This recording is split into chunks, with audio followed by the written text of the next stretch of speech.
Andhra Pradesh deputy ముఖ్యమంత్రి పవన్ కళ్యాణ్ పై కల్వకుంట్ల కవిత వివాదాస్పద వ్యాఖ్యలు చేశారు. పవన్ కళ్యాణ్ అనుకోకుండా డిప్యూటీ ముఖ్యమంత్రి అయ్యాడని సెటైర్లు పేల్చారు కల్వకుంట్ల కవిత. పవన్ కళ్యాణ్ సీరియస్ పొలిటీషియన్ కాదని ఆమె వెల్లడించారు. తాజాగా మీడియాతో మాట్లాడిన కల్వకుంట్ల కవిత పవన్ కళ్యాణ్ ను ఉద్దేశించి కీలక వ్యాఖ్యలు చేశారు. ఇటీవల ఆమె ఓ మీడియా ఛానల్ కు ఇచ్చిన ఇంటర్వ్యూలో పవన్ కళ్యాణ్ గురించి మాట్లాడారు. పవన్ కళ్యాణ్ అనుకోకుండా డిప్యూటీ సీఎం అయ్యారని, ఆయన సీరియస్ పొలిటీషియన్ కాదు, ఆయన వ్యాఖ్యలను పెద్దగా సీరియస్ గా తీసుకోవాల్సిన అవసరం లేదని కూడా చెప్పారు. రాజకీయాల్లోకి వచ్చిన మొదట్లో పూర్తిగా వామపక్ష భావాజాలంతో ఉన్నట్లు కనిపించారు. చెగువేరాను ఆదర్శంగా తీసుకుంటున్నట్లు ప్రకటించారు.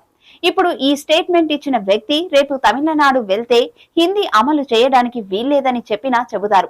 అందుకే నిజంగా ఆ వ్యాఖ్యలపై స్పందించాలని లేదు అని, సీరియస్ రాజకీయ నాయకుడు అనుకోవడం లేదని, అనుకోకుండా ఆయన డిప్యూటీ సీఎం అయ్యారని, సీరియస్ రాజకీయవేత్త మాత్రం కాదని వ్యాఖ్యానించారు.